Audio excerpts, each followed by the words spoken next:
ఈ సమైక్యత భారతదేశ స్వాతంత్రోద్యమంలో వెలసిల్లింది. ఆ రోజు హిందువులు, ముస్లింలు, క్రైస్తవులు, సిక్కులు, బౌద్ధులు, జైన్లు అందరూ సకల జనావళి బ్రిటిష్ సామ్రాజ్యవాదానికి వ్యతిరేకంగా ప్రాణాలు అర్పించి రక్తం వచ్చి పోరాడి సాధించినటువంటి సమైక్యత దేశం ఇది.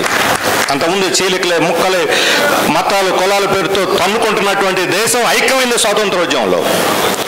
ఆ స్వాతంత్రోద్యమంలో కనీసం చిటిక్కెడు పాత్ర కూడా లేనటువంటి ఒక బ్రిటిష్ ఏజెంట్ పార్టీగా ఉన్న ఆర్ఎస్ఎస్, బీజేపీ ఈరోజు మన దేశాన్ని పరిపాలిస్తున్నాయి.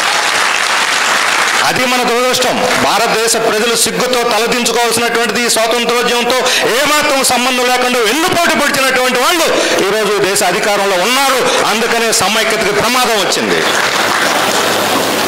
ఎందుకు ఈరోజు ఎక్కడికి పోయినా మత ఉన్మాదాన్ని రెచ్చగొడుతున్నారు, ద్వేషాలు రెచ్చగొడుతున్నారు, ఘర్షణలు రెచ్చగొడుతున్నారు, తగాదాలు పెడుతున్నారు ప్రజల మధ్య. ఇప్పటిదాకా మన ఆంధ్రప్రదేశ్కి ఆ ప్రమాదం లేదని చెప్పి మనం కొంత సంతోషంగా ఉన్నాం.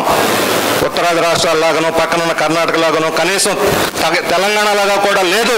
ఇక్కడ ప్రజలందరూ సామరస్యంతో శాంతియుతంగా సహజీవనం చేస్తున్నాం అనేటువంటి ఒక భరోసా ఇక్కడ ఉండేది. కానీ ఈరోజు బీజేపీ వచ్చి అక్కడ అధికారంలో కూర్చున్నది, కేంద్రంలో పోయి పెత్తనం చెలాయిస్తున్నది. వాళ్ళకు భయపడి ఈరోజు వాళ్ళు ఆడినట్లు ఆడుతున్నటువంటి ఈరోజు మన రాష్ట్ర ప్రభుత్వం ఏ చిన్న ఘటన జరిగినా దానికి మసిపూసి మారేడికాయ చేసి మత ఉన్మాదాన్ని రెచ్చగొట్టి అధికారంలో ఉప ముఖ్యమంత్రిగా ఉన్న పవన్ కళ్యాణ్ ఈరోజు సనాతన ధర్మం పేరుతోటి ప్రజల్ని రెచ్చగొడతా ఉన్నాడు. ఇది న్యాయం అని చెప్పడం రాజ్యాంగ విరుద్ధంగా, రాజ్యాంగం మీద ప్రమాణం చేసి రాజ్యాంగ విరుద్ధంగా ఉప ముఖ్యమంత్రి స్థానంలో ఉన్నవాడు చర్చిల గురించి, మసీదుల గురించి వాటికి వ్యతిరేకంగా ద్వేషం పెంచే విధంగా మాట్లాడవచ్చా అని చెప్పి అడుగుతా ఉన్నాను. ఏమిటి సనాతన ధర్మం? కుల వ్యవస్థను తీసుకొచ్చి మళ్ళీ పునరుద్ధరించడమా? అదే వాళ్ళు చెబుతున్నారు. కుల వ్యవస్థ చాలా పవిత్రమైంది, తరతరాలుగా ఉంది. దేవుడు శ్రీ మహావిష్ణువే చెప్పాడు, కృష్ణుడు ఈ వర్ణ వ్యవస్థను నేనే సృష్టించానని, కాబట్టి దాన్ని కొనసాగించాలి. ఆడవాళ్ళు అణిగి మీద ఉండాలి, లొంగి ఉండాలి, వాళ్ళకి ఏ హక్కులు ఉండకూడదు. ఇదే సనాతన ధర్మం.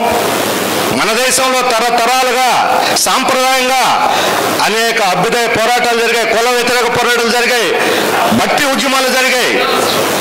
ఈరోజు మనం ఈ దేశంలో ఉన్న లౌకికవాదులు, మత సామరస్యాన్ని కోరుకునే వాళ్ళు తరతరాలుగా ఉన్న భారతీయ వారసత్వ సంపదకి మనమే వారసులం, మతోన్మాదులు కాదు అని చెప్పి మేము చెప్పదలుచుకున్నాం. ఆ రోజు బుద్ధుడు ఉన్నాడు, అశోకుడు ఉన్నాడు, అలాగే మన అక్బర్ ఉన్నాడు, శివాజీ కూడా వాళ్ళు చెప్పి మతోన్మాది కాదు, సర్దార్ పటేల్ మతోన్మాది కాదు. వీటన్నిటికీ మత ఉన్మాదం పూసి చివరికి అంబేద్కర్ హిందువునై పుట్టాను తప్ప హిందువుగా చావునని చెప్పి ప్రకటించినటువంటి అంబేద్కర్ కూడా ఈరోజు మతం రంగు పులి ఉన్మాదాన్ని రెచ్చగొట్టే ప్రయత్నం చేస్తున్నారు. స్వామి వివేకానందకి మతోన్మాదాన్ని అంటగడుతున్నారు, భగత్ సింగ్ మతోన్మాదం రెచ్చగొడుతున్నారు. వీళ్ళందరూ కూడా భరతమాత పుత్రులు వేళని వాళ్ళ పేరెత్తేటువంటి అర్హత కూడా ఈరోజు ఈ మతోన్మాదులకు లేదు అని చెప్పి మనం చెప్పాలి. వాళ్ళందరూ కూడా భరతమాత పుత్రులు. కాబట్టి అలాంటి వారసులు మనం. మన రాష్ట్రంలో ఇక్కడ వేమన ఉన్నాడు, అన్నమయ్య ఉన్నారు, లేకపోతే బ్రహ్మంగారు ఉన్నారు, ఇలాంటి అనేక మంది రచయితలు, మళ్ళా ఇలాంటి అనేక మంది మత సామరస్యాన్ని పోరాడిన వాళ్ళు, ఇక ఆ రోజు రాచరిక దుర్మార్గాలకు వ్యతిరేకంగా పోరాడిన వాళ్ళు ఉన్నారు. అలాంటి ఉత్తమ సాంప్రదాయాలన్నింటినీ కూడా మనం ముందుకు తీసుకుపోవాల్సినటువంటి అవసరం ఉంది.